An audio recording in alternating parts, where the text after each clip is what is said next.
Bonjour, bonjour à toutes et à tous. Merci d'être avec nous sur ABC pour une nouvelle émission inspirante, je le souhaite, avec ces personnalités qui se succèdent sur ces canapés. On a de très bons retours. Merci de vos réactions. Merci également pour les commentaires que vous laissez. Vous savez ô combien que c'est important puisque ça nous permet d'avancer, de structurer et de grandir. Aujourd'hui, c'est un penseur contemporain que je vais recevoir, sans doute un des plus influents du moment. C'est un éternel positif et ça va nous faire du bien, ça va me faire du bien, malgré le fait que, évidemment, la vie, comme beaucoup d'entre nous, ne l'a pas vraiment épargné. Mais c'est surtout un des rares qui parle de spiritualité appliquée. On va voir de quoi il s'agit précisément. Et il parle de ce fameux delta, de ce gouffre même qu'il peut y avoir entre ce que nous sommes véritablement, la personne que l'on croit être, et ce que nous sommes véritablement, entre ce que nous pensons être et l'énergie qui se dégage de nous. Là, il y a beaucoup à dire.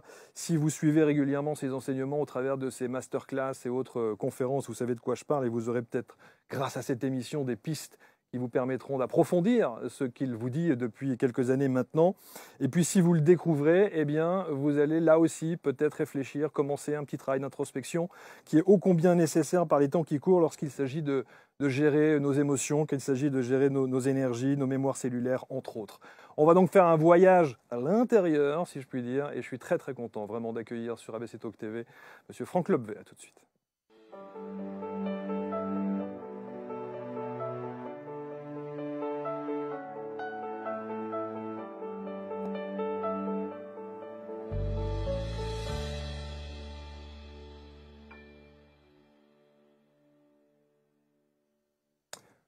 Voilà, nous y sommes. Merci donc de nous rejoindre. Bonjour Franck. Bonjour Marc. Comment ça va? Bien, super bien, merci. On va parler j'allais dire de ton œuvre. Est-ce que d'abord ça t'embête qu'on utilise ce mot lorsqu'on parle de ton œuvre? Oui, ouais, non, c'est trop grand. Il y a vraiment dans tout ça quelques moments très sympas qu'on a réussi à capter à un moment donné derrière une caméra et qui font des petits moments vraiment sympas, un peu magiques. Il y a ce bouquin que tu tiens entre les mains dont je suis vraiment fier. Et pour l'œuvre, pour le moment, on en est là. Le reste, en fait, c'est beaucoup de bruit pour rien. Alors, tiens, une question, Franck. Une question parce que je me suis demandé s'il ne pouvait pas y avoir une question ou une phrase qui pourrait être une sorte de question générique pour expliquer le fond de ton enseignement. Est-ce que ça pourrait être celle-là, par exemple? J'avoue que je serais assez contre chaque mot. J'ai juste tapé à côté, quoi. En fait, c'est pas vraiment à côté parce que je comprends vraiment l'intention qui est en dessous.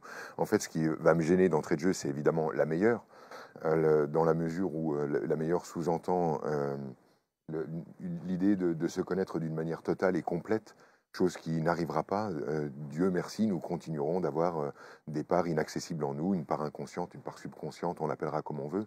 Et c'est assez judicieux qu'elle reste à distance, à sa place et à l'endroit où elle doit être. J'ai souvent envie de conseiller aux gens de retourner à la douce inconscience qui présidait à leur vie avant qu'ils ne se retrouvent à se poser des questions sur eux. C'était pas mal aussi, en fait, de simplement vivre la vie et de la laisser se dérouler comme elle se déroulait avant de réfléchir à tout, réfléchir à nos pensées, à nos phrases, à nos positionnements. Mais j'avoue que le mot qui me dérange le plus finalement dans cette affaire, c'est le mot définition, parce que je crois que c'est le fameux obstacle sur lequel tout le monde bute. On passe notre vie à nous définir, à dire voilà, je suis comme ci, je suis comme ça.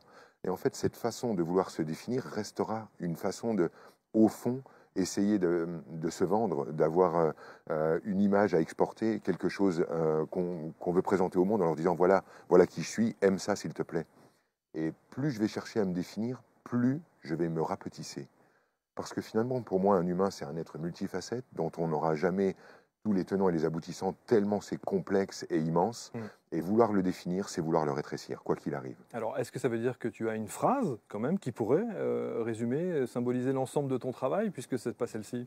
Comment je pourrais dire ça? Je ne suis pas sûr de pouvoir tout résumer en une phrase, mais celle, en fait, qui me parle le plus en ce moment, et j'espère qu'elle aura changé dans un an, c'est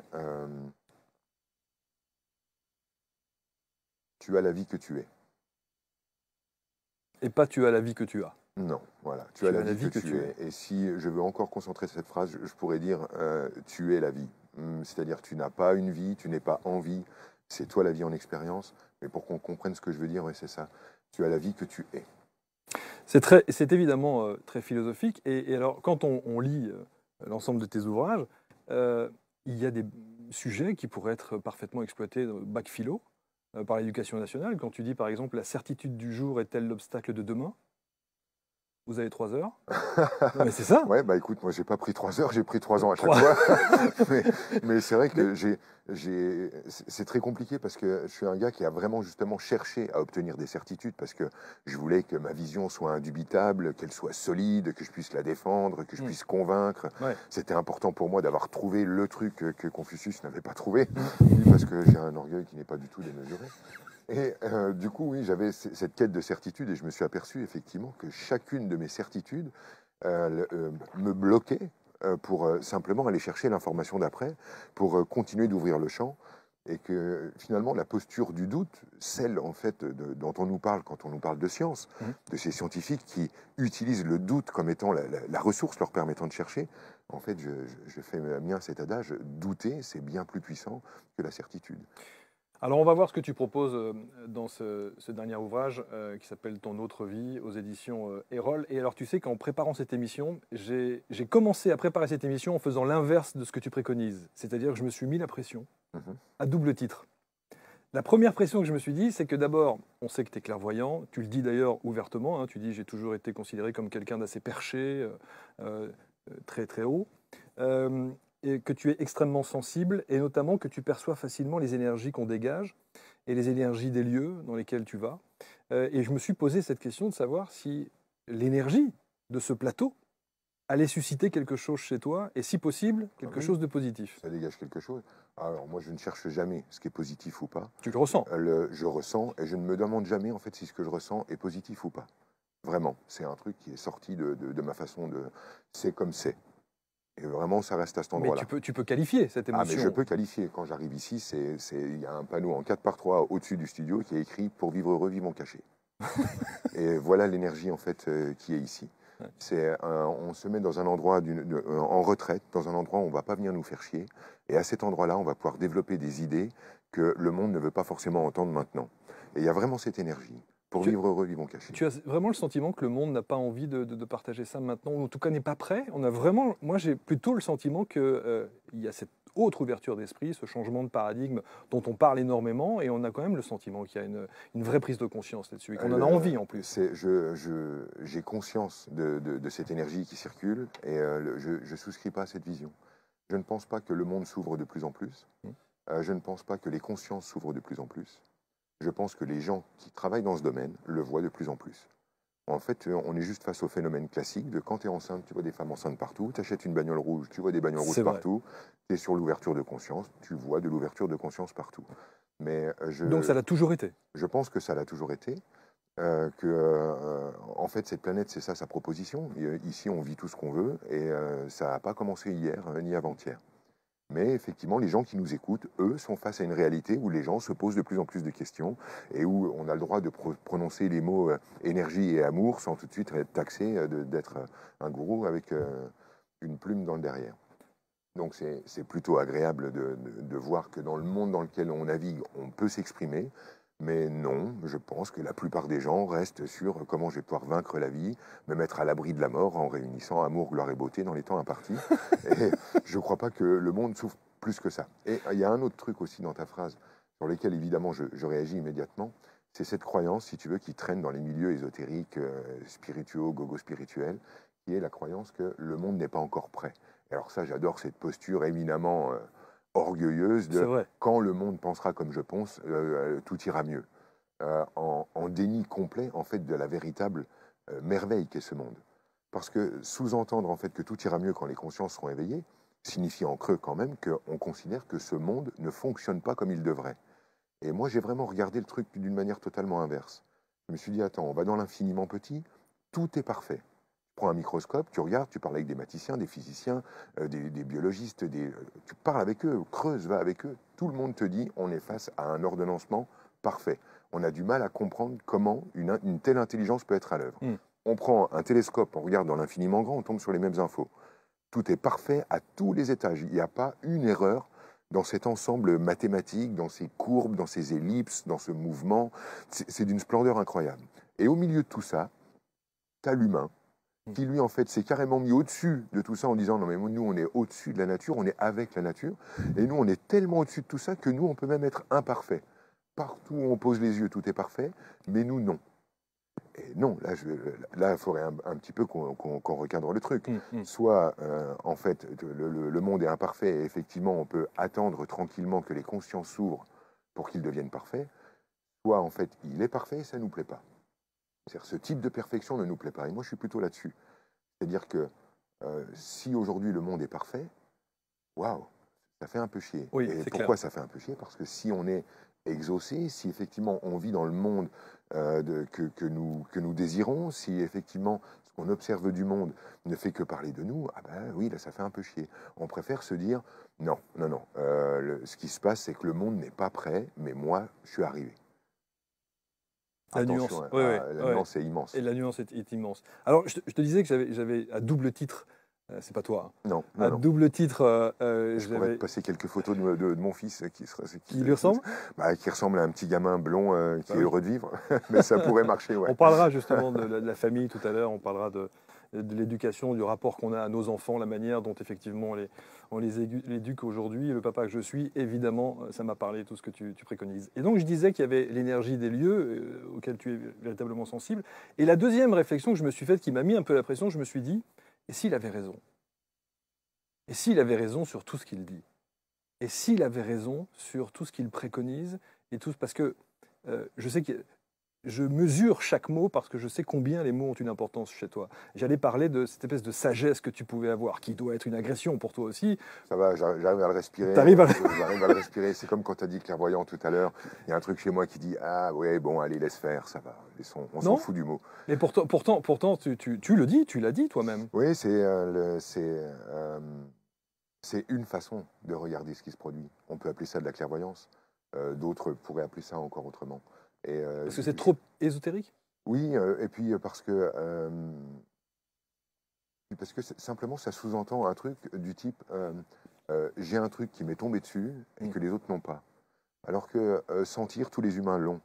Et moi j'ai vraiment développé ça, mais n'importe quel humain qui se met à vraiment travailler dans une direction, moi j'ai vu ton intro, je me suis dit purée, ah oui effectivement le gars il a 40 ans de journalisme, il n'y a rien à faire quoi. Hein, t'apprends un truc, tu sais le faire. Et moi j'ai appris un truc et je sais le faire. Ça ne signifie pas que j'ai un truc que les autres n'ont pas. Ça signifie que j'ai appris et que je pratique. Est-ce que c'est pas de la fausse humilité? Je j'aime pas trop non plus cette idée de la fausse humilité. Non mais ce que je veux dire, c'est que je suis d'accord avec toi. J'aimerais pas en fait que ça soit juste de la fausse humilité. Alors aujourd'hui, ce que je peux dire, c'est je sais effectivement faire un truc que vous ne savez pas faire. Ça y est, j'arrive à le dire. D'accord. Mais par contre, je ne suis pas sûr que ça soit un don. C'est juste que je sais faire un truc que vous ne savez pas faire. Une faculté. Une faculté qui est développée, ouverte, travaillée, et qui nous appartient à tous. Mais que tout le monde est susceptible de travailler, de remettre en question et de faire évoluer. De bosser dessus, et effectivement, tout le monde l'a. Et c'est ce que tu préconises dans tes stages, dans tes masterclass, dans tes formations? Alors, très souvent, il y a effectivement cette demande qui peut être soit la demande du dessus, soit la demande du dessous, c'est-à-dire je voudrais ouvrir à mes sensations, pouvoir être plus au clair avec ce qui se passe chez moi et chez les autres. Mais c'est vrai que très souvent, si quelqu'un me vient et qui me dit bonjour, je voudrais ouvrir mes perceptions extrasensorielles, moi immédiatement ce que je vais entendre c'est qu'est-ce que tu veux faire en dessous? Donc est-ce que tu es en train de me parler parce que tu veux sauver maman, parce que tu veux prendre pouvoir, parce que tu veux baiser la terre entière, parce que c'est quoi le truc? Et c'est là-dessus que je vais travailler. C'est quoi la finalité? En fait, quelle est vraiment ton intention en me posant cette question? Tous ceux qui s'installent sur ce canapé, je leur pose toujours cette question pour démarrer, et je me demande s'il y a un point de départ à cette prise de conscience. Est-ce qu'il y a eu, alors tu parleras peut-être effectivement de l'accident qui t'est arrivé, est-ce qu'il y a un avant l'accident, est-ce qu'il y a un après l'accident, ou alors c'est une continuité de prise de conscience? J'aime cette question parce que, évidemment, nous sommes bercés en spiritualité par l'idée que certaines personnes, à un moment donné, vivent un accident, un accident énergétique, un accident physique, un drame, un cancer, une colonne vertébrale brisée, un triple meurtre, des trucs extraordinaires qui leur permet, d'un seul coup, vu la violence de ce qu'ils vivent, de se projeter dans une nouvelle réalité. Et non, je n'ai pas vécu ça. Et je ne veux pas faire perdurer ce mythe. Parce qu'il faut bien qu'on entende un truc, c'est que lorsque nous changeons, c'est de manière insidieuse. Tu sais, si on ne voit pas nos enfants pendant 15 jours, Quand on les revoit, on dit « Oh putain, mais qu'est-ce que ça grandit vite !» Mais si on passe ces 15 jours avec eux, on ne les voit pas grandir. C'est vrai. Et nous, on passe toute notre vie avec nous-mêmes. Et les changements vont se faire d'une manière tout à fait insidieuse. Mais nous, là, nous allons croître, nous allons changer. Et quand les gens se mettent à espérer un basculement soudain parce qu'ils ont vécu un aperçu d'éveil, une expérience extrasensorielle, une méditation magique, ils ont pris un bus dans la gueule ou ils se sont remis d'un cancer, on les met en fait dans une perspective où ils se mettent à attendre un truc comme ça magique, un Deus ex machina, qui va les prendre de là où ils étaient et les projeter dans un autre. Ça n'arrive pas. Les sauts quantiques nous sont interdits par un système à l'intérieur de nous qui nous protège de ça, pour que notre mental tienne, pour qu'on finisse pas dans un hôpital psychiatrique avec une petite pilule parce qu'on a trouvé Dieu. Et du coup, j'ai pas envie, si tu veux, de nourrir cet espoir-là. Non, mon fonctionnement est le fonctionnement d'un garçon insécure qui a trouvé des moyens pour essayer de se mettre en sécurité, et de fil en aiguille, j'en suis arrivé à cet endroit-là. J'ai effectivement vécu un AVC qui a simplement marqué pour moi le moment où il fallait que je redescende, que je retourne sur Terre, et que j'arrête en fait de continuer de m'étirer interminablement, puisque j'étais père de famille, chef d'entreprise, et en même temps, je passais tout mon temps dans une élucubration mentale, dans des contacts réels et pas réels, de l'ordre du fantasme et d'autres parfaitement ressentis et vécus, avec des sphères qu'on n'est pas censé contacter quand on est en vie sur Terre. Mais ce qui prouve bien qu'il y a eu un changement. C'est-à-dire que cet accident t'a fait changer. Oui, il m'a... en fait, si tu veux, j'ai compris qu'il fallait que je change. Je sentais en fait que je ne pourrais pas parce que j'étais en train de toucher quelque chose de tellement grand que je n'oserais pas le relâcher. Tu sais, c'est comme si tu joues au poker. Et là, tu as un purée de foule dans les mains. Tu vois, tu sais que tu dois le lâcher. Tout te dit que tu dois le lâcher. Tu as compris que c'était mort, mais tu as un foule. Et ben, beaucoup de gens, en fait, dans leur vie, ne peuvent pas lâcher leur main parce qu'elle est trop bonne. Et moi, j'étais dans cette situation. J'étais aimé, je m'en sortais bien, j'avais réponse à tout. Je ne pouvais pas lâcher cette main. Je savais devoir la lâcher, mais je ne pouvais pas. Et mon corps m'a simplement aidé. Il m'a dit, OK, attention, si tu ne veux pas la lâcher, tu peux aussi en mourir. Et là, je dis, bon, OK, j'arrête. Là, d'un seul coup, mon petit foule, là, il tenait plus. Je préfère continuer de regarder mes enfants.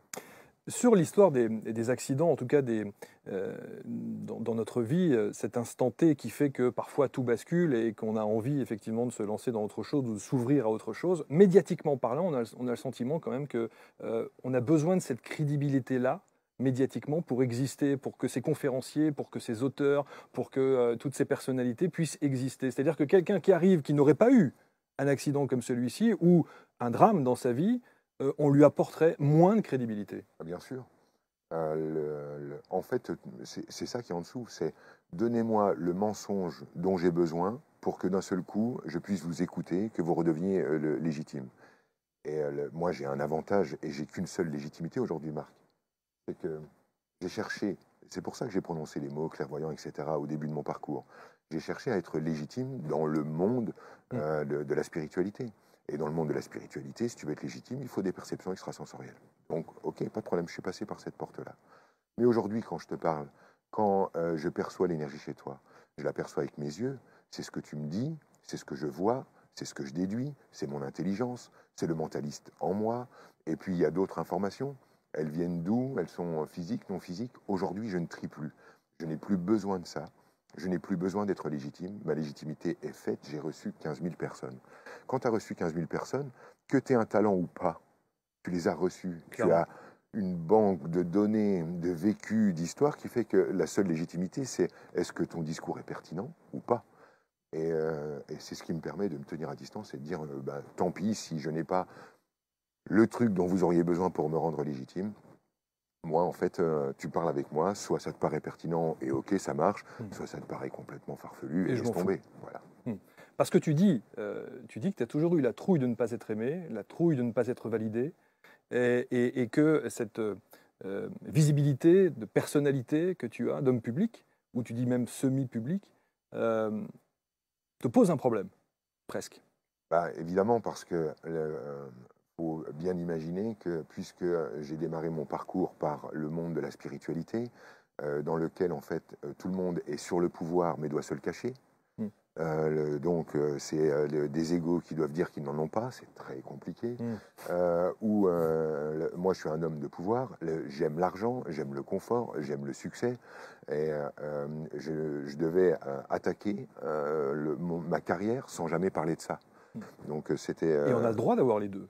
On a le droit d'aimer le pouvoir, d'aimer l'argent et d'être spirituel. Mais l'un n'empêche pas l'autre. Et même aujourd'hui, je comprends réellement la valeur qu'apporte l'argent dans mon travail, qui est justement en fait de me sortir de la posture du gourou. C'est-à-dire que lorsque je parle avec quelqu'un, c'est très simple. Il me donne de l'argent, je lui donne de l'information. Lorsqu'il m'a donné de l'argent et que je lui ai donné de l'information, c'est terminé. Le lien entre nous est propre. Je n'ai pas besoin de son approbation, je n'ai pas besoin qu'il me suive, je n'ai pas besoin qu'il soit d'accord avec moi, qu'il répande la bonne parole, je n'ai pas besoin de ces trucs-là. Il me paye, je lui donne l'information que j'ai, c'est-à-dire mon angle de vue, et enfin, le lien est parfaitement clean entre nous. Donc, je ne sais plus quelle était la question du Non, début, la question c'était de se dire qu'il y avait des gens qui avaient besoin d'exister par rapport à leur spiritualité parce qu'ils avaient vécu soit un trauma, soit une étape dans leur vie qui a été particulièrement difficile. Oui, mais je crois en fait qu'il y a très difficile en fait d'oser se présenter et dire je n'ai aucune légitimité, mais j'ai juste mon cœur et je vais y aller. C'est pas évident. Alors je comprends la démarche des gens, d'avoir envie, d'avoir une bardée de diplômes, d'avoir vécu un truc extraordinaire qui pourrait expliquer ceci ou cela. Je comprends cette idée-là et je suis très heureux d'aujourd'hui pouvoir en sortir grâce à ces milliers de personnes qui, à un moment donné, m'ont fait confiance. Alors, dans ce que tu écris, et notamment dans ton autre vie, aux éditions Erol, c'est vraiment un livre très intéressant et j'ai dit en off, avant de commencer l'émission, j'ai pris une gifle. Parce que, et pourtant j'en ai reçu quelques experts, on va dire, quelques personnalités qui disent avoir effectivement cette volonté de changer peut-être ou de faire travailler sur notre travail d'introspection et de nous faire avancer. Mais j'ai pris une gifle parce que tu fais partie de ces auteurs qui nous remettent en question, et presque violemment. C'est-à-dire que quand on te lit, on se dit « Mon Dieu, on est à côté de la plaque ».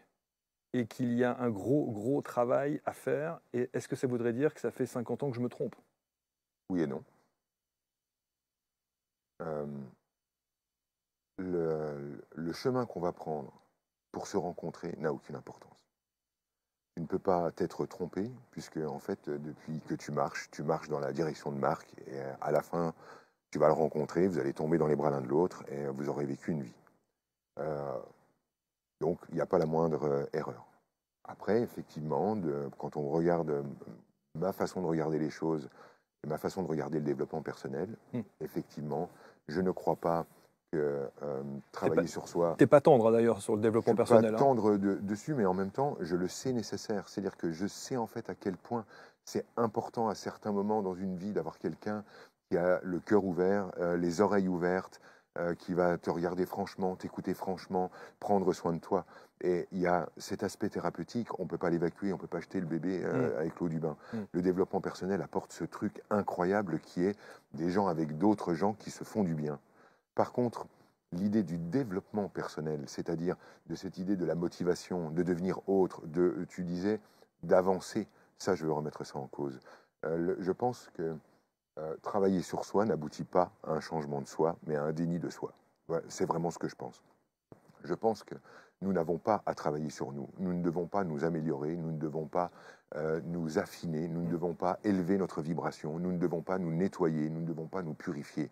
C'est du langage de curé, revisité, sauce, robe safran, mais pour moi c'est Tu sais que c'est ce qu'on entend partout. Pour moi c'est hors sujet. Permanence. C'est hors sujet. Je sais qu'évidemment, quand on est dans un monde, on ne voit que ce monde-là. Et tu dois sûrement voir beaucoup de ce monde-là, juste au nombre de Bouddhas qui nous entourent. J'ai conscience de là où je suis. Mais non, pardon, ça te gêne? Pas du tout. Non, pas du tout. Non, justement, c'est ça que je veux dire. C'est que je connais cet amour, je sais la profondeur de ça. Je sais vraiment ce qu'il y a dans cette spiritualité et l'immensité qu'il y a de pouvoir aller à la rencontre de soi et vivre ces expériences-là. Ce à quoi je ne souscris pas, c'est non, tu ne pourras pas devenir un autre. Tant que tu n'auras pas digéré ce que tu es, tu ne passeras pas à autre chose. Le seul moyen de croître, c'est de non croître. Le seul moyen de se développer, c'est d'y renoncer. Le seul moyen de changer quelque chose en soi, c'est de le faire sien, de l'accepter et de le respirer pleinement. Et c'est une toute autre démarche. Et c'est là où c'est très difficile. Ça Et peut. c'est là où c'est compliqué à comprendre. Et ça fait partie de, moi j'allais dire presque la spiritualité pour les nuls, tu connais la collection, et dont je fais partie. Et c'est vraiment là où, quand je te lis, je suis même parfois obligé de relire par 2 fois ou 3 fois le passage, parce que j'ai l'honnêteté de te dire, je ne comprends pas. Alors que les mots Ça- sont simples. alors que les mots sont très simples. Mais cette résonance qui est censée m'arriver dans ton expertise, elle me semble une évidence, mais elle me semble mais à des années-lumière de ce que je suis capable ou que je me sens capable d'aborder. Ne perdons pas de vue que toi et sûrement la plupart de nos auditeurs ont eu un élan à un moment donné de se retrousser les manches et de dire je vais aller au Oui, contact c'est ça. et je vais aller voir ce qui est moche chez moi et je vais faire le boulot et je vais y aller sincèrement avec un véritable engagement. Et moi, je suis en train de dire là, non, non.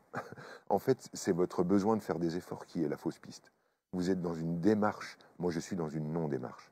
Une non-démarche. Je me laisse toucher par ce qui me touche. J'accepte que ma vie soit ce qu'elle se présente. Et je m'autorise tout le panel d'un humain, du pire au meilleur. J'aurai le droit de tout utiliser. J'ai le droit, moi qui suis en face de toi, d'utiliser les trucs dont toi, tu as perdu la possibilité de te servir. Moi, j'ai encore le droit d'être un mec pas fiable. Moi, je peux mentir. Moi, je peux manipuler. Moi, je peux dire non. Alors là, je suis Moi, obligé de peux... t'arrêter là-dessus, parce que c'est passionnant ce que tu dis là. C'est vraiment très intéressant.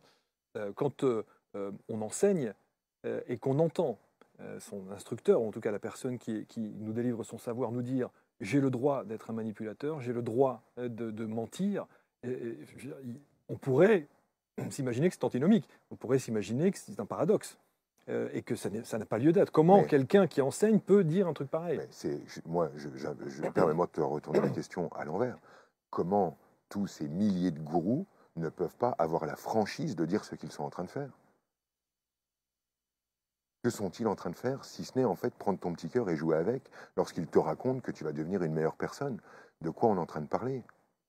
J'ai vraiment envie de te retourner le truc. C'est moi qui ai envie de me mettre en colère et de dire mais attention, à chaque fois qu'on ouvre la bouche, évidemment qu'on manipule, et à chaque fois en fait qu'on croit dire la totalité, la vérité, quelque chose d'absolu, évidemment qu'on est dans le mensonge. Comment pourrait-on tout dire? Comment pourrait-on être au fond de sa sincérité alors qu'on est au balbutiement de la rencontre avec soi? Comment on pourrait dire autre chose? C'est pas nécessairement un mensonge.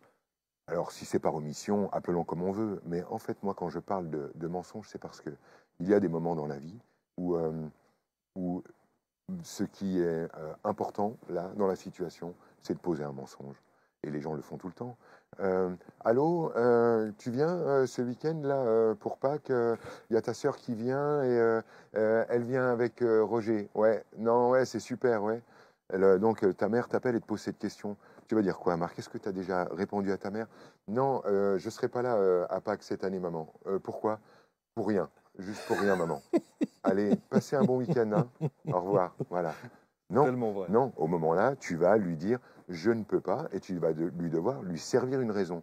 Et en fait, qu'est-ce qui pourrait justifier aux yeux de ta mère que tu ne sois pas là? Ta survie. Donc tu vas lui dire je ne peux pas parce que là, si tu veux, au niveau du boulot, et tu vas lui sortir tout et n'importe quoi. Ce mensonge-là, il doit être posé là. Il doit être connu de soi. Et Sauf que là, on n'est pas dans l'expertise d'un savoir, d'un enseignement. C'est une discussion. Et moi, en fait, à aucun moment, je me pose dans ce truc de l'expertise, Non, mais les du gens viennent te savoir voir ou de pour l'enseignement. avoir ton enseignement. Non, non, non. Les gens viennent me voir parce qu'ils en ont tellement ras-le-bol de se mentir qu'ils ont envie d'aller voir un gars qui va leur parler franchement. Et il y a un truc, en fait, dans ta question tout à l'heure qui dit tout de mon travail. Tu dis, en fait, j'ai lu un truc qui me souffle tellement que c'est à la limite de la violence. Et moi, je sais exactement de quoi tu es en train de parler. C'est que les gens ont tellement l'habitude qu'on leur passe la main dans le dos, ont tellement l'habitude qu'on leur mette de la crème sur leurs petits bobos, ont tellement l'habitude qu'on leur dise non, le monde est beau et je vais te convaincre en fait que tu es au milieu d'un truc parfait. Et ils ont tellement l'habitude de ce truc-là que simplement quand on leur parle sincèrement, on les agresse. Il y a juste ça, il n'y a aucun mot de violent là-dedans. Non, non, Il clairement. n'y a aucune agression, mais je sais ce que tu dis, effectivement, il y a quelque chose qui dit oh, on ne me parle pas franchement d'habitude. Mais c'est peut-être pas tout à fait ça, en tout cas me concernant, et on va juste refermer la parenthèse parce que c'est pas mon cas qui est intéressant, mais l'idée c'est de se dire que on passe son temps, dans mon entourage notamment, à me dire de m'apaiser, d'être beaucoup plus détendu, d'être beaucoup plus calme, aligné, méditer, etc. Faire quelque chose qui soit en raccord avec ce que je préconise et les gens et les personnalités que je reçois. Qui peut être que la source de l'inverse. Tu ne peux pas t'asseoir sur la moitié de Marc au nom d'un Dieu dont on ne sait même pas s'il existe. On ne peut pas. L'autre Marc doit avoir voix au chapitre. Sa peur, son agressivité, sa violence, ses doutes doivent exister. Mais non seulement on a le droit, mais en fait, si on pense pouvoir l'étouffer, le calmer, l'assagir, on ne fait que le mettre en déni. Et c'est ce qui est important dans tout ça. Il y a vraiment un truc important. C'est qu'on perd ce que nous avons de plus cher. Je prends vraiment 2 secondes pour expliquer ça. La nature la plus profonde de l'être humain, c'est le libre arbitre. Nous avons besoin d'avoir le choix. Si en fait, à chaque fois que je m'exprime, je suis une bonne personne. Si à chaque fois que j'agis, je suis une bonne personne. Si à chaque fois que je pense, je suis une bonne personne. Où est mon choix? Quel est mon choix? L'idée d'avoir une partie d'ombre et une partie de lumière n'est en aucun cas pour que la lumière vienne éclairer mon ombre. En aucun cas l'idée que la lumière vienne éradiquer mon ombre. En aucun cas que la lumière vienne devenir prévalente pour enfouir mon ombre. Non, la lumière et l'ombre sont là pour qu'on ait le choix. Donc si moi, dans mon panel, je n'ai pas la possibilité d'être honnête et la possibilité de mentir, je ne choisis plus.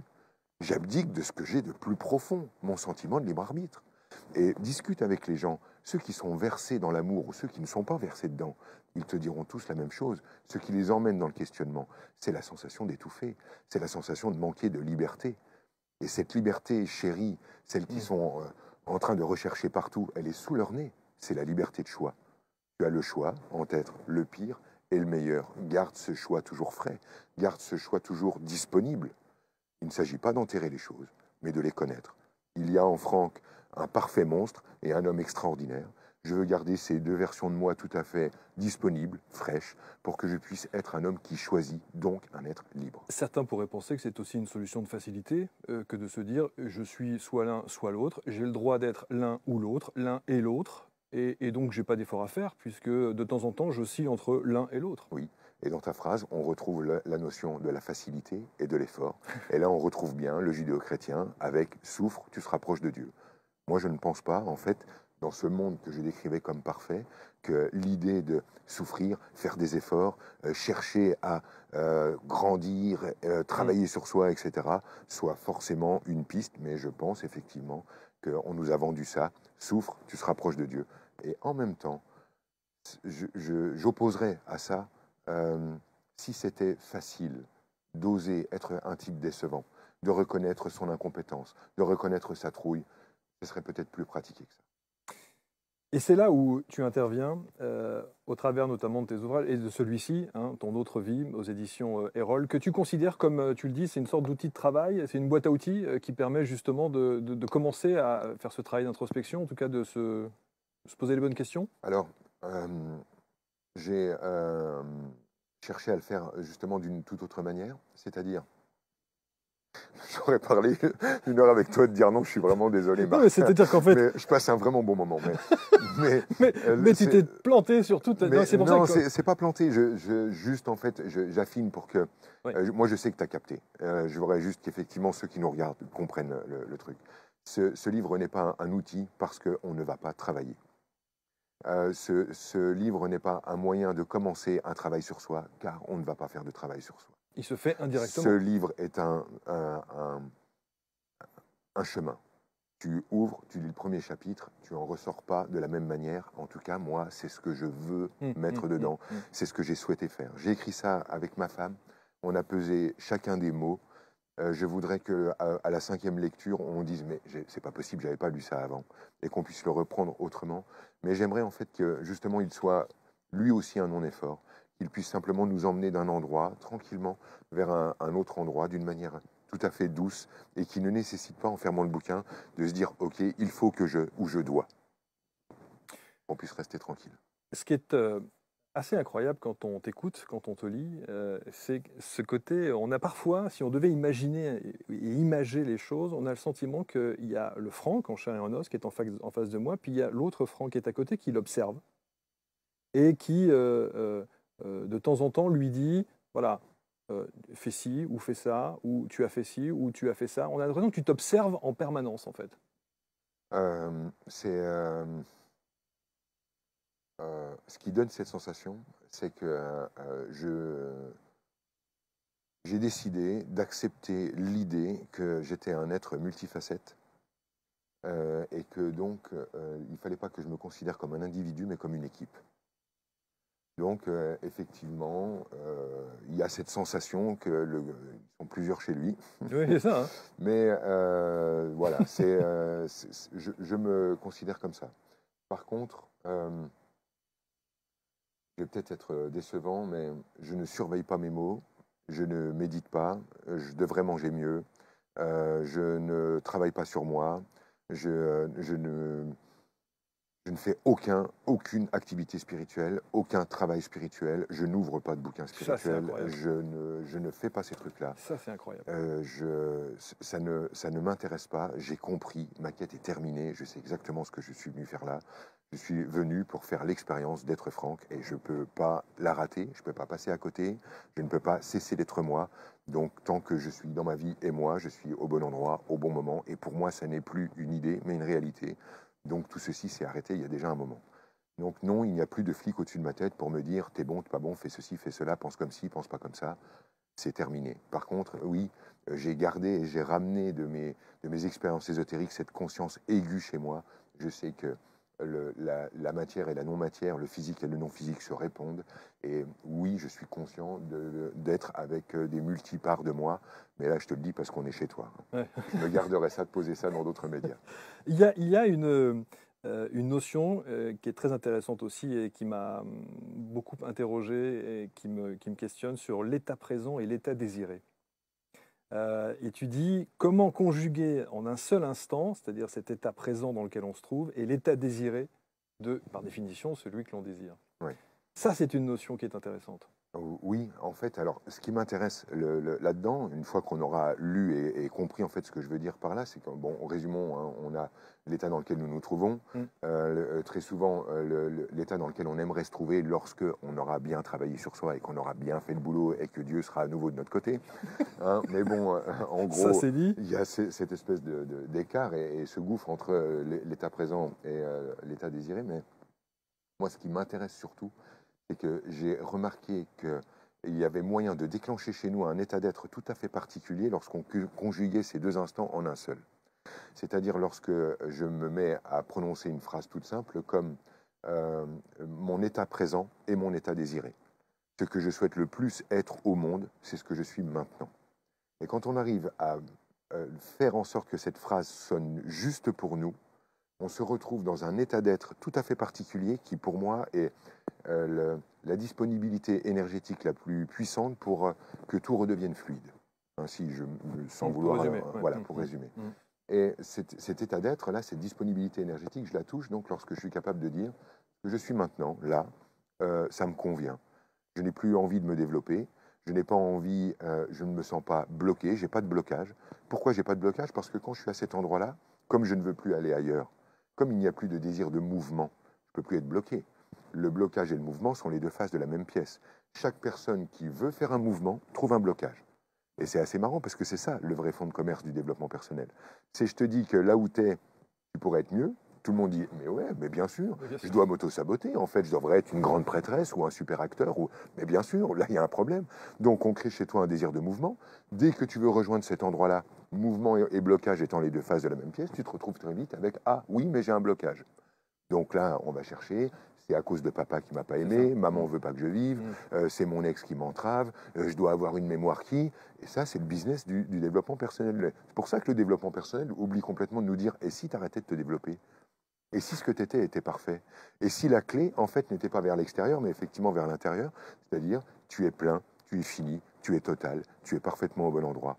Et est-ce que c'était ça, finalement, c'est-à-dire ce non-mouvement, la porte du mouvement?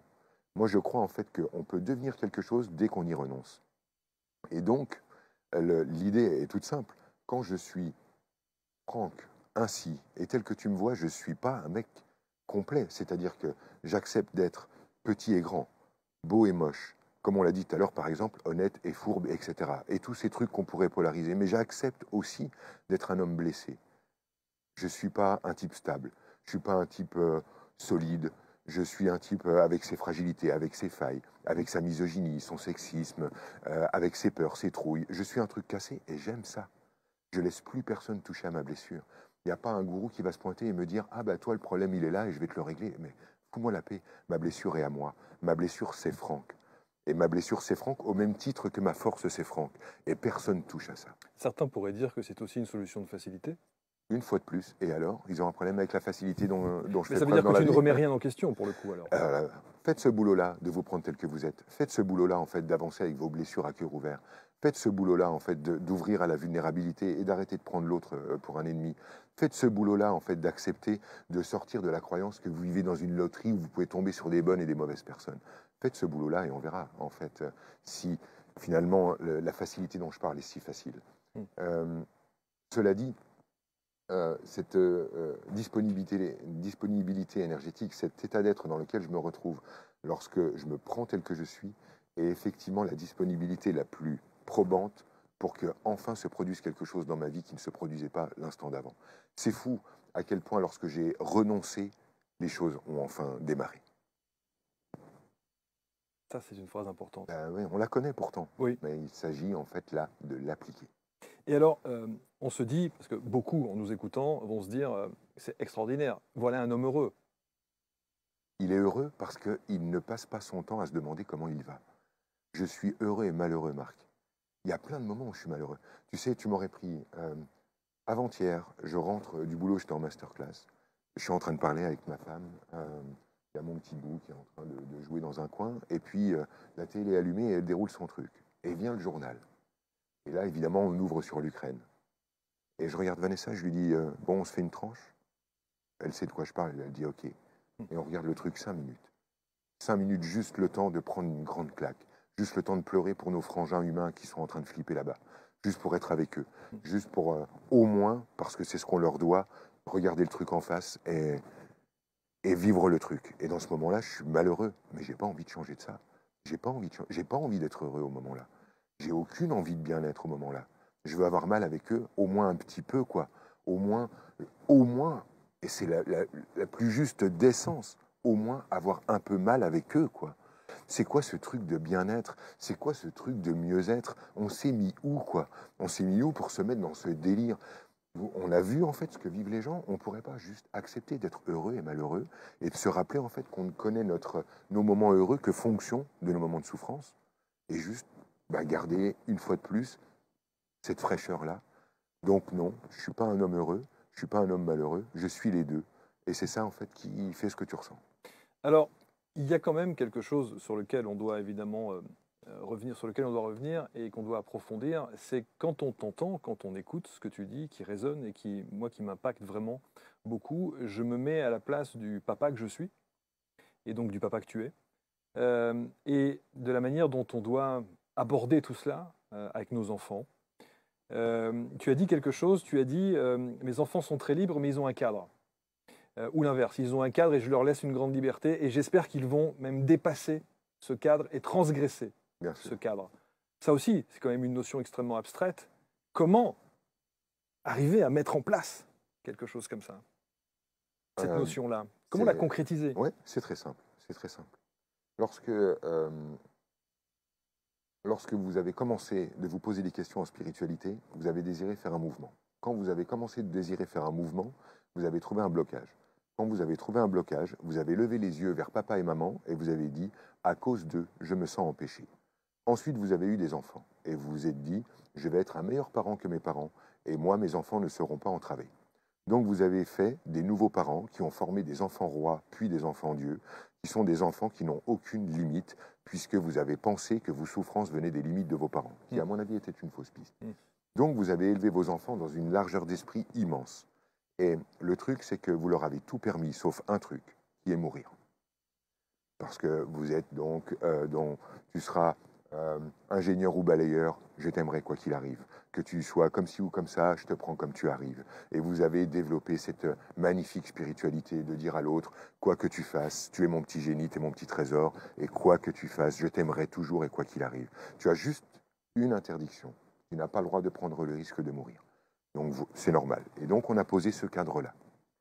Problème, les humains adorent se confronter à des défis, surmonter des obstacles, et leur jouissance vient de leur capacité de transgresser l'interdit. Donc on a une génération de parents super généreux, super ouverts, que j'appelle des hippies, qui laissent leurs enfants jouer librement et pousser comme des feuilles au vent ou des plantes sauvages. Seulement quand le gamin va au contact de son interdit, il va se mettre en contact avec ce que vous appellerez la survie. Ça nous fait des gamins qui sont encore à 25 ans à fumer des joints chez eux sans la moindre passion, ça vous fait, etc. Et alors là, ça fait flipper tout le monde parce qu'on se dit « Ah, mais j'ai peur qu'il y ait quelque chose de sombre chez lui. Ah, mais il est toujours en train de prendre des risques, il fait de la moto et moi j'y crois, machin. » Et en fait, parce que ces gamins qui veulent franchir l'interdit, veulent franchir le seul interdit qui est « T'as pas le droit de mourir ». Donc ils se mettent dans des situations où ces parents hippies deviennent des parents nazis puisque d'un instant à l'autre, on pose des interdits super durs. Moi, je conseille en fait de poser à vos enfants des cadres plus petits que vos réels cadres à vous, des cadres plus petits que ceux qui sont les vôtres. Donc, faites semblant d'être un peu plus facho que vous ne l'êtes. Faites semblant d'être un peu plus restrictif que vous ne l'êtes. Interdisez-leur des trucs dont, au fond, vous vous foutez. De manière à ce qu'ils puissent enfin transgresser l'interdit et que de l'autre côté de cette barrière, il n'y ait pas la mort, mais un autre territoire dans lequel vous êtes encore à peu près à l'aise. Donc ce que je propose d'une manière très concrète, c'est mets-leur le truc de confiture suffisamment à distance pour qu'ils puissent l'attraper. Ensuite, dis-leur, vous n'avez pas intérêt à toucher à la confiture, regarde ailleurs et regardez-les tranquillement jouir d'aller piocher dans le pot de confiture parce que tu sais que ça n'est pas dangereux pour eux. Alors, je me mets à la place de tes enfants qui savent maintenant, pour le coup, quel est le cadre et de quelle manière ils peuvent le transgresser et que le cadre que tu leur mets, de toute façon, ils seront amenés à le transgresser et tu ne diras rien parce que c'est normal. C'est ce que tu viens d'expliquer et de démontrer. Mes enfants, peut-être, pourraient entendre cette émission et dire « Ah, mais en fait, papa joue à ça. » Mais attention, Marc, tu oublies un truc. C'est que quand moi, je te dis « La limite, c'est là », la limite, c'est là. Et t'as beau savoir que je suis en train de jouer, faut pas dépasser la limite. C'est pas si facile que ça. Je suis un papa et j'ai une énergie. Tu comprends? Là, on parle comme ça. Mais si je me mets à développer l'énergie et à dire tu crois que tu peux vraiment transgresser quand je te dis que c'est là? Je peux dire que les enfants ils disent ah non, ok, c'est bon. Ça va? Il y a une autre notion qui est très intéressante sur laquelle je voudrais revenir parce que ça revient très souvent quand on parle de développement personnel, voire de spiritualité au sens large. Souvent, on a cette habitude de dire c'est pas de ma faute, je suis issu d'une famille comme ceci, c'est du transgénérationnel. Je suis convaincu que si je n'y arrive pas aujourd'hui, c'est parce qu'effectivement j'ai dû écoper de ce que mes parents, grands-parents et mes aïeux ont fait. Bien sûr. Facilité. La spiritualité est une machine à fabriquer des victimes. Pas pour être victime. Pas pour être victime. Pour être le bien. Le truc, c'est que si il y a des victimes, il y a des bourreaux. Les bourreaux endossant le rôle du mal, la victime endossera toujours le rôle du bien. Donc en fait, si ça fabrique des victimes, la spiritualité, c'est pas parce qu'on aime être victime, c'est pas parce qu'on ne veut pas se sentir responsable, pas du tout. C'est juste parce que c'est un des moyens les plus rapides et les plus efficaces d'incarner le bien, c'est de dire le mal était à l'extérieur. Moi, j'ai pris l'habitude de considérer les lignées familiales et de les regarder comme des équipes. C'est-à-dire plutôt que de lever la tête et de me dire « Ah, mais à cause de maman qui trimballe cette mémoire-là, moi je me retrouve à devoir gérer le paquet en plus de ma vie et c'est pas marrant et je suis entravé », je demande aux gens de regarder le truc autrement. C'est-à-dire de me dire « Voilà, il y a ta mère au-dessus de ta tête, il y a ta grand-mère au-dessus, ton arrière-grand-mère au-dessus et peut-être encore ton arrière-arrière-grand-mère au-dessus. Imagine ces 5 femmes-là et dis-toi en fait qu'il y en a une qui a vécu un truc d'une extrême violence. Il y en a une dans cette bande-là qui a dû enterrer un de ses gosses. Il y en a une dans ce monde-là qui a vécu un truc, mais un purée de pataquès. Et vous avez décidé ensemble, à toutes les 5, en équipe, parce que vous portez le même sang, parce que vous avez toutes perdu cet enfant finalement. Vous avez décidé à 5 de prendre cette charge-là et chacun va en prendre un bout. Et peut-être qu'effectivement, même ta fille, elle va encore aussi en prendre un dernier bout de ce truc-là. Mais on va le faire ensemble. Il y a un gros paquet, il y a une grosse mémoire, il y a une grosse douleur. Et vous savez quoi, les filles? On va le prendre ensemble. Et là, on n'est plus dans le délire de à cause de ma grand-mère qui a vécu le truc, bah, l'autre, elle a vécu ça, puis à cause d'eux, puis à cause d'eux, puis à cause d'eux. On va enfin pouvoir se réunir et se dire, allez, je prends ma part du job, je prends mon truc, je prends mon petit morceau à moi. Et à chacun, au moment où ça se présente. Et c'est vrai qu'à 5 femmes qui s'aiment, 5 femmes qui sont du même sang, là, on va pouvoir enterrer un enfant. Là, on va y arriver. Toutes les 5, on va y arriver. Toute seule, la grand-mère là-haut, elle a volé en éclats, qu'est-ce que vous croyez? Et si, en fait, 5 générations en dessous, on dit « Ah non, non, mais moi, il n'est pas à moi le sac, démerdez-vous », on fait comment alors? Si on n'est même pas capable d'enterrer nos propres enfants dans la même lignée, dans le même truc, on fait comment alors quand ça se passe à l'extérieur, dans le monde? Après, on va parler d'amour, après, on va parler d'empathie.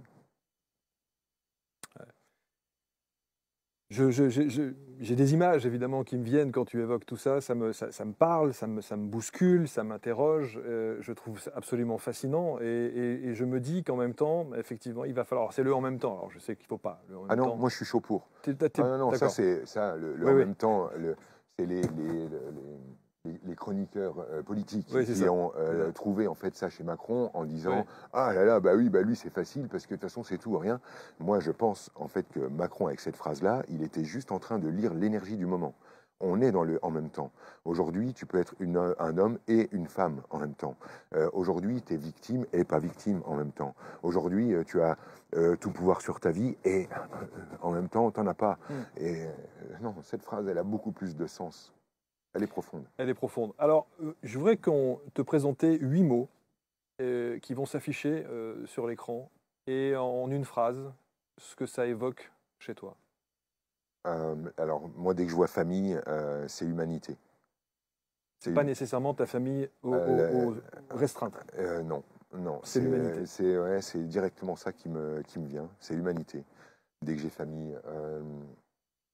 Ce que je viens de dire à propos de la mémoire cellulaire et de l'idée en fait que dans une famille, plutôt que de dire mon problème vient de toi et tu m'as fait du mal, on pourrait se dire viens, on va le prendre ensemble.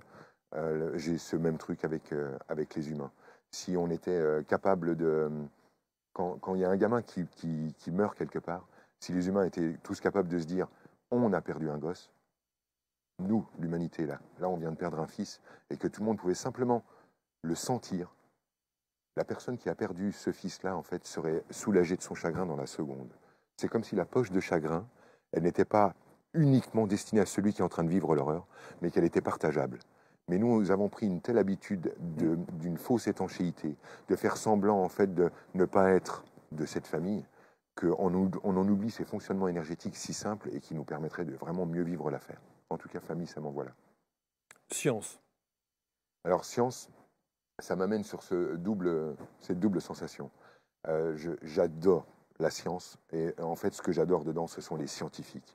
Je suis fasciné par cette capacité de chercher pendant 50 ans dans l'espoir de ne pas trouver, parce que trouver est le pire obstacle. Oui, c'est la fameuse certitude. Et ces scientifiques qui sont capables à chaque fois de remettre en doute ce qu'ils ont trouvé, je les trouve d'un courage infini parce que, waouh, voilà, tu as compris dans une phrase. Et par contre, je me méfie absolument de la pseudo-science, c'est-à-dire des gens qui savent, des gens qui sont persuadés en fait savoir. Les sachants. Les sachants. En fait, pour moi, posent vraiment un souci. Les sachants que tu as appelés les sachants en blouse blanche. Oui, oui, je les appelle comme ça parce que lorsque, au nom de la science, tu n'as plus le droit de te poser des questions sur toi. Au nom de la science, tu ne peux plus parler d'amour, tu ne peux plus parler d'énergie, parce qu'on a décidé que le monde était physique et que ça s'éteignait à cet endroit-là. Alors que les véritables scientifiques, ceux qui ne se sont pas arrêtés à 3 ou 4 ans juste pour ramasser un billet, ceux qui ont décidé de chercher, ces mecs-là sont en train de t'expliquer que non, même ton monde physique, même les règles physiques sont encore assujetties à doute. Ouais. On se calme. Dev perso. Développement personnel, je pense avoir pas mal développé personnellement sur la question du développement Exactement. personnel. Et tu as des retours de ça, de ceux qui sont véritablement dans le développement personnel pur, alors, et qui sont dans le marketing pur, hein, c'est-à-dire que ça foisonne sur les réseaux sociaux. Marketing ou pas, c'est-à-dire dans leur démarche la plus sincère ou dans une démarche fausse, et moi je les crois plutôt d'habitude sur des démarches tout à fait sincères, mais vraiment sincères. Et même si c'est totalement perché, très à l'américaine, avec oh mon Dieu, t'es une belle personne et machin, les gens sont sincères. la plupart du temps, ils sont vraiment sincères. Donc déjà, je ne les taxerai pas de vouloir utiliser la misère humaine pour faire du pognon. Non, je sais que leur démarche est sincère, vraiment, j'y crois. Après, effectivement, je ne suis pas convaincu de l'efficacité et de ce que ça va vraiment produire ensuite dans la vie. Mais je n'ai rien contre les praticiens. C'est pas ça l'idée. Voilà, effectivement, développement personnel, c'est pas ma came. Pour moi, le non-développement personnel, c'est plutôt ma came. Alors, tu es un homme sans case, c'est-à-dire que quelqu'un qui voudrait te définir ou qui voudrait dire, bah tiens, dans la catégorie un tel, j'invite Franck Lobvé, donc on te met alors? Bah, j'avoue que c'est un peu compliqué. J'ai mon ami Arnaud qui m'aide à prendre forme là-dedans parce que je m'en suis jamais trop occupé et puis parce que il faut sortir pour moi. Je ne peux pas naviguer dans le monde de la spiritualité, je n'y suis plus. Donc il y en a en fait qui vont me suivre et dire mais ouais, allez viens, on redescend avec toi Franck, et qui vont venir avec moi. Puis d'autres vont dire mais qui est cette personne, un but d'elle-même, le gars est trop sûr de lui, et puis j'ai vu une faille chez lui, et puis j'ai vu ça chez lui, puis il n'a pas l'air si tranquille, donc il n'est pas le bien, il n'est pas équanime, il n'est pas... Voilà, et donc c'est une merde. Et ils auront très vite à me ranger au bon endroit, donc je ne m'inquiète pas pour ça. Mais j'ai envie effectivement, et c'est pour ça que je travaille avec Arnaud, de trouver un endroit où on peut dire bon bah ok, ce gars est assez légitime pour qu'on puisse l'asseoir dans un canapé et qu'il puisse parler avec tout le monde. Ouais. Voilà. Et alors ceux qui ne connaissent pas, qui ne te connaissent pas, qu'est-ce que tu leur moi je leur dis rien, je leur dis rien. Qu'est-ce que vous faites dans la vie, monsieur? Qu'est-ce que je fais dans la vie? On ne me pose pas cette question. Si on me la posait, je répondrais que je suis conférencier, auteur. C'est un noix le poisson et dedans on peut tout mettre. Enfant intérieur. Ah, tu vas réagir. Enfant intérieur, oui, je sais à quoi tu fais référence. J'ai fait effectivement une petite vidéo justement qui parlait en fait du développement personnel, où j'ai conscience en fait moi de la présence du petit Franck et de chacun de ses étages en moi. Il est vraiment là. Tu fais référence à une vidéo où j'expliquais en fait que ça ne pouvait pas être un axe avec lequel on allait convaincre les gens. Oui, tu vas même plus loin. Tu dis que parler de son enfant intérieur, c'est ridicule. Je dis en fait que ce qui est absolument ridicule, c'est de se mettre à penser que se regarder dans le miroir en se disant t'es une vraie belle personne et je t'accueille en moi et machin, etc. Ça fait vraiment des jolies phrases, mais ça n'aboutit absolument à rien. Moi, je me trimballe ces gens-là, tu sais, qu'on fait 10 ans, 15 ans, 20 ans de développement personnel, qui débarquent dans mon stage et qui sont mais perdus, qui souffrent de tout ça et qui pourtant connaissent tous les mantras, les bonnes positions, font des efforts pour être équanimes dans le silence intérieur, communiquent avec leur enfant intérieur. C'est ce qu'on nous rabâche à longueur de temps, ça. Et ils sont malheureux comme les pierres. Moi, je ne souscris pas à tous ces trucs-là. Et puis, je rappelle en fait qu'effectivement, les techniques de développement personnel à l'oriental destinées à faire bouger des occidentaux est un non-sens total, puisque en Inde et en Asie, ils ont développé des stratégies pour ouvrir les centres d'énergie du haut, c'est-à-dire pour la communication avec en haut. Là où les Occidentaux sont le plus forts, c'est-à-dire tu prends n'importe quelle mamie du coin, à chaque fois qu'elle bine son jardin, elle discute avec les anges. Tout le monde a une référence de « Ah bah c'est marrant, le jour où ma grand-mère est morte, j'ai eu l'impression d'eux ». Tout le monde a eu des réveils dans son enfance, un appel dans une église à 8 ans, le sentiment que mon grand-père était venu me chatouiller les pieds une nuit alors qu'il était mort. En Occident, tout le monde est grand ouvert du haut et va chercher des techniques orientales pour ouvrir les centres du haut qui sont déjà ouverts. Nous, en fait, notre problème, il est en bas. C'est-à-dire qu'on a tout le pognon du monde, mais on croit toujours qu'on va crever. Des véritables problèmes de survie. En Inde, la survie, il n'y a aucun problème avec ça. Caca, pipi, c'est réglé. Le gars au coin de la rue, il baisse son pantalon, il s'accroupit, il fait caca. On n'a rien, mais on survit et on se débrouille, et c'est un non-sujet. Nous, on a 99% des richesses, et tout le monde croit que s'il arrête 5 minutes de bosser, il finit sous un pont. C'est quand même un peu compliqué. Pareil avec le deuxième centre d'énergie qui gère les émotions, la sexualité et la création. C'est une catastrophe en Occident. C'est-à-dire que la sexualité est taboue, elle est vécue de manière perverse. Les émotions sont interdites, parce que dès que tu as des émotions, bah, tu es un gamin, tu n'es pas solide, tu n'es pas stable. La création, c'est un véritable problème. En Inde, c'est pareil. Tu leur files une boîte de coca, ils te font une 2 chevaux. Et waouh, les gars, ils savent faire. Et quant à la sexualité, il y a papa et maman qui font l'amour, mais il y a la grand-mère qui dort dans la même pièce, la tata qui dort ici aussi, les enfants qui dorment là, et on le fait comme ça. On a des problèmes de riches. On a des problèmes du bas, en tout cas. Troisième centre d'énergie, là on va parler de pouvoir.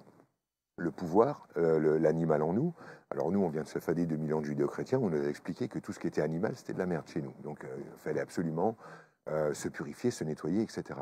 Le pouvoir, tout le monde en veut, tout le monde est en déni là-dessus, c'est interdit, c'est mal, c'est grave, il ne faut pas le faire. Là-bas en Inde, c'est réglé. Ils ont des castes. Toi, t'es où? Je suis là. Ok, ton pouvoir est ça. Et toi, toi, t'es là. C'est réglé. Eux, leurs 3 chakras du bras, c'est impeccable. Tout fonctionne impeccablement. Et ils galèrent en haut. C'est-à-dire que eux, par contre, ils veulent toucher Dieu. C'est 8 heures de méditation, 20 jours sur un pied pour avoir une petite info. Que nous, on a vraiment en bilan nos fraises. C'est ça. Donc, prendre leur technique pour venir ouvrir des trucs qui marchent très bien chez nous, parce que ça produit chez les Occidentaux, c'est que ça les colle au plafond. Mais ça les colle au plafond. Ils font 20 ans là-haut à chercher l'aperçu d'éveil qu'ils ont eu un jour de méditation. Alors que leur problème, et je le sais, ils viennent en stage. Problème de survie, alors qu'ils se payent un stage à 2000, tu as envie de dire, mais ne viens pas payer un stage chez moi si tu as des problèmes de survie. C'est clair. Garde-les et remplis ton frigo. Deuxième problème, c'est évidemment toujours le truc, sexualité, amour, relations humaines, mon poste dans le boulot, mon poste dans la société, les 3 chakras du bas. Passionnant. Public. Alors, il y a un truc extra avec ça, c'est que, si tu veux, j'étais un moment, j'avais peur des gens. J'avais peur des gens parce que j'arrivais encore avec la peur d'être démasqué, la peur de ma vulnérabilité. Et quand tu es face à 100, 150 personnes qui sont en face de toi, forcément, en fait, tu vas être vu. Forcément, tu n'es pas étanche. Et puis, voilà, les gens dorment pas, donc tu vas être vu, tu vois. Et j'ai vu des artistes, notamment Amy Winehouse ou Asaf Avidan, qui sont des gens que j'écoute avec plaisir, parce que ces gens-là ont la même méthode. Ils viennent sur scène, ils ouvrent leur ventre comme ça, et ils disent, voilà, toute l'horreur, toute ma douleur, tous mes doutes, toute ma souffrance et toute ma beauté, tout, bah, je te pose ça là. Et je me suis dit, mais comment ils sont capables de faire ça? En fait, c'est simplement parce qu'ils se rappellent qu'ils sont là avec leur public.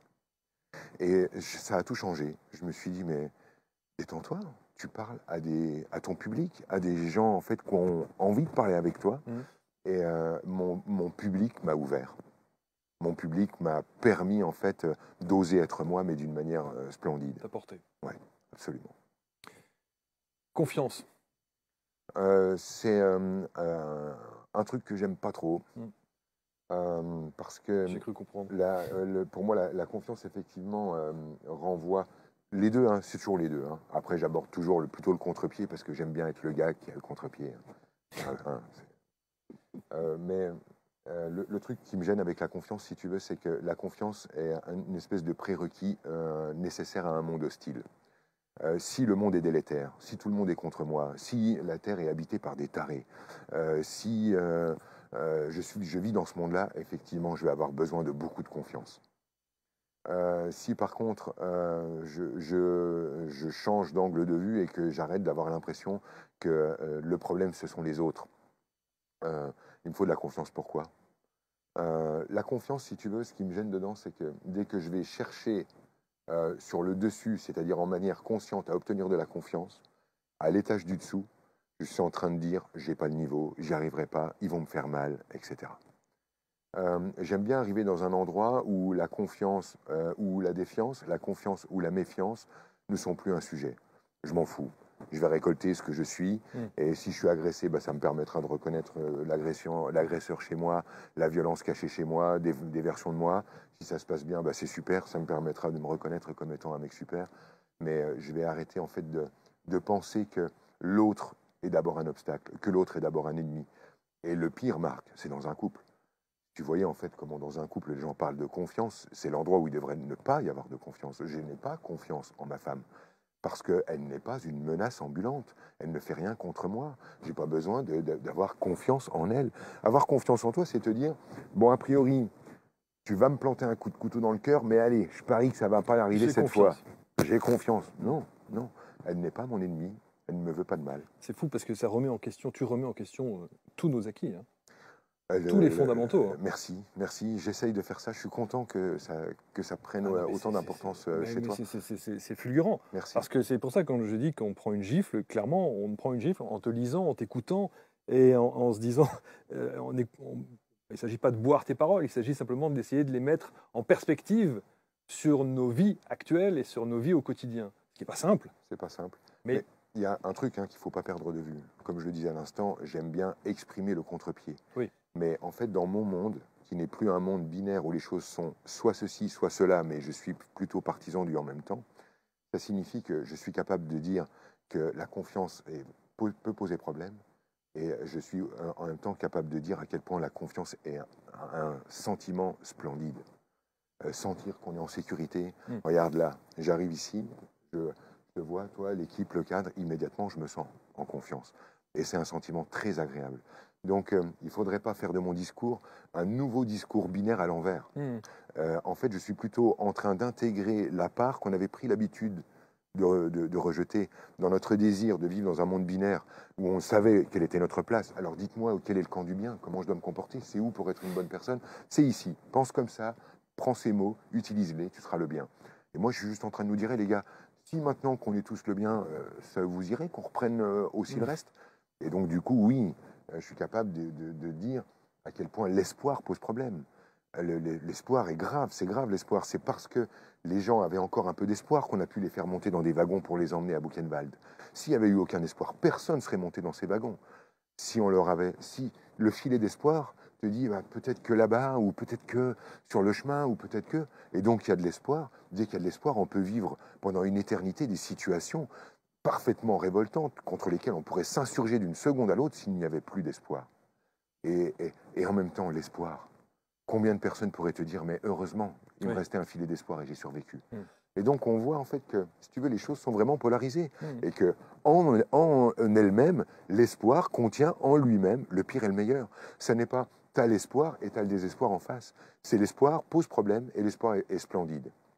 Et donc l'idée, ce n'est pas de refabriquer un nouveau monde binaire avec un gars qui prend l'inverse et on retourne dans le même délire à l'envers, mais bel et bien simplement d'ouvrir un peu, d'ouvrir. Tu arrives à expliquer ça à tes enfants avec ces mots? En fait, je n'ai pas besoin que les consciences de la planète s'ouvrent parce que je regarde maintenant la vie depuis un angle de vue qui m'a rendu tout ça parfait. Donc je n'ai pas besoin, en fait, de transmettre ma sagesse à mes enfants. Je n'ai pas besoin de leur expliquer le monde d'une nouvelle manière. J'ai conscience qu'ils sont dans un espace que je considère comme étant parfait, bien que pouvant être extrêmement douloureux, extrêmement dévastateur, mais ça ne veut pas dire imparfait.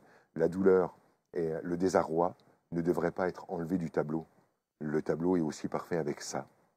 Et je n'essaye pas de trouver des raccourcis à mes gosses pour qu'ils ne souffrent pas dans la vie. Je n'en ai pas de moyens et je n'ai pas envie de leur mentir à ce sujet. Quand la vie doit faire mal, elle fait mal. Quand la vie fait bien, elle fait bien.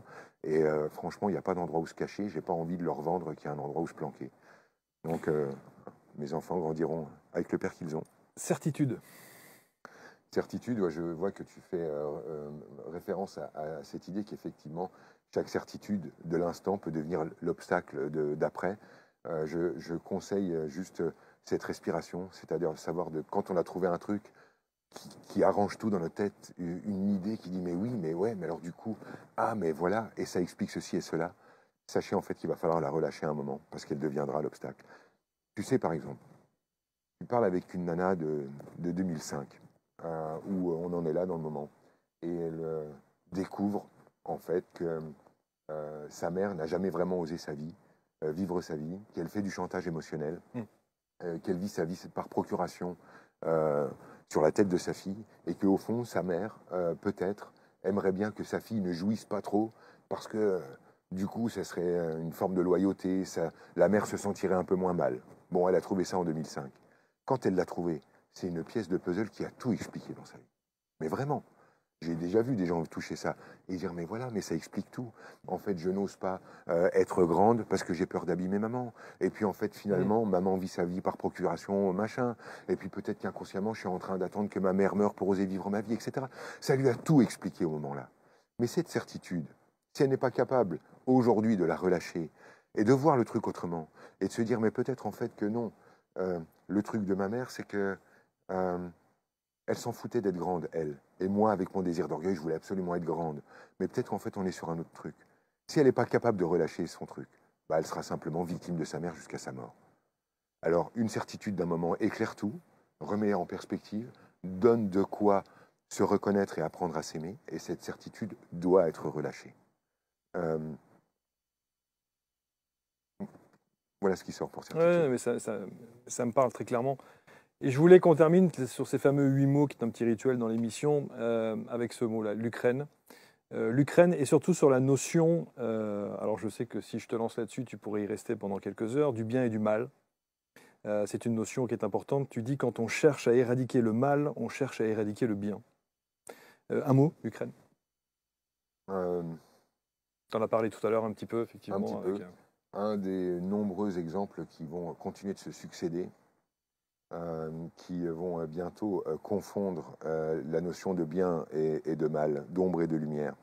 L'humanité, à mon sens, est vraiment en train d'entrer dans l'ère du « et ». Plutôt que celle du où avant les choses étaient très claires. On savait quel était le bon camp et le mauvais camp, quelle était la bonne attitude et la mauvaise attitude.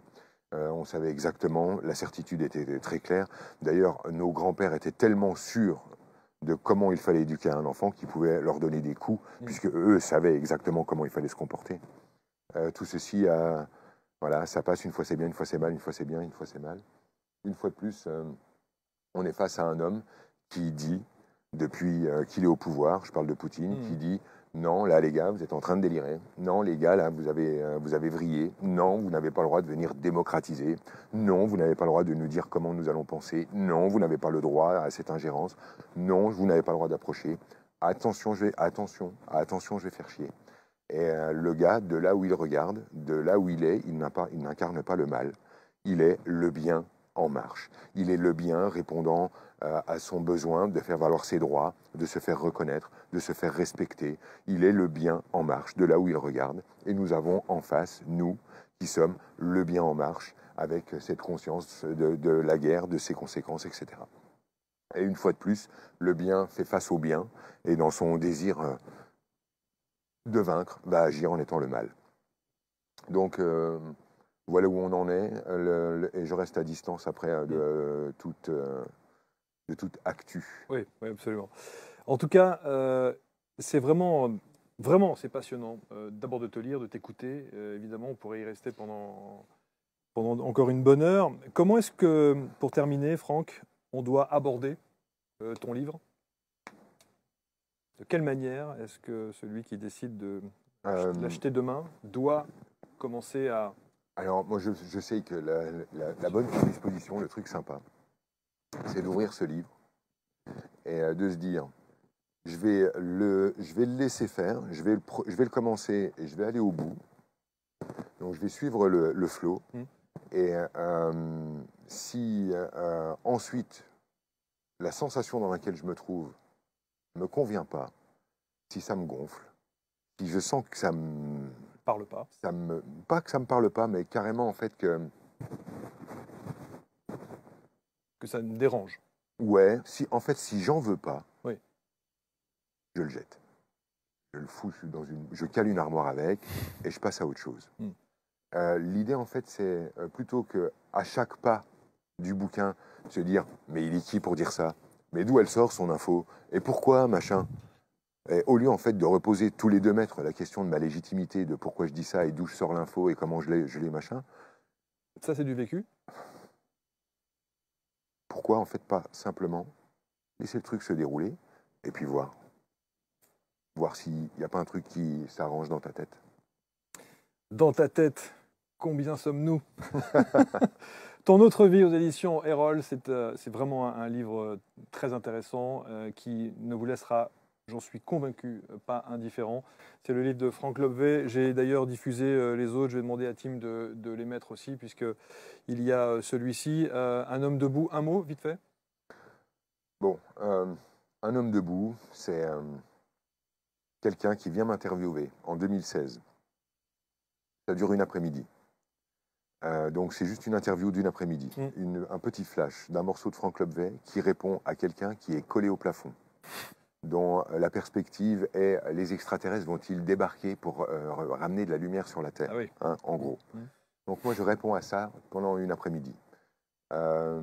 J'ai ouvert pas mal de sujets quand même, mais pour moi en fait s'il y a un endroit dans lequel on peut bien s'embourber dans de la spiritualité sans queue ni tête, c'est bien dans Un homme debout. C'est osé de dire ça de son livre. Hein. Comme tu as remarqué, je dis plutôt ce que je pense. C'est clair. Et pour moi, en fait, bon, ouais. Allez, quoi, si tu veux, parce que tu es stable dans ta tête et puis que tu as envie de 2-3 infos multidimensionnelles, un peu perchées, qui vont te faire de quoi mâcher 2-3 mois de plus, vas-y. Mais sans déconner, si tu veux connaître mon regard sur le monde, ma pensée, ton autre vie. Incontestablement. C'est celui-là. Ton autre vie, par Franck Lobvé, c'est un voyage absolument magnifique et sur ce travail d'introspection. Un petit mot aussi, vite fait, avec les nouvelles causeries.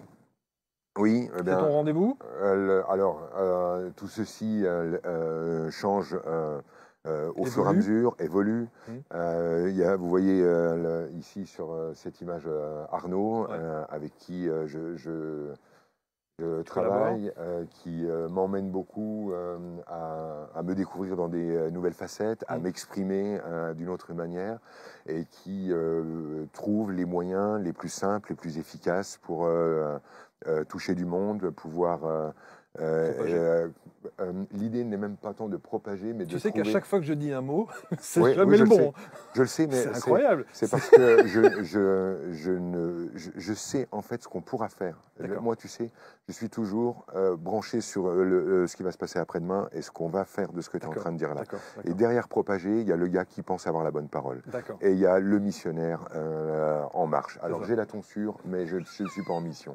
Et donc il ne s'agit pas de propager ou de répandre la bonne parole, mais de fabriquer un cadre suffisamment cool, des circonstances dans lesquelles on va pouvoir trouver le meilleur de nous dans l'expression. Et c'est ça, en fait, la quête d'Arnaud. Et donc, voilà, je pense que c'est sur francklobvé.com qu'on trouve à peu près tout ce qu'il faut pour naviguer dans tout ça. Incontestablement. Merci beaucoup, Franck. Merci, Marc. Un Désolé bon de t'avoir dit autant de fois non.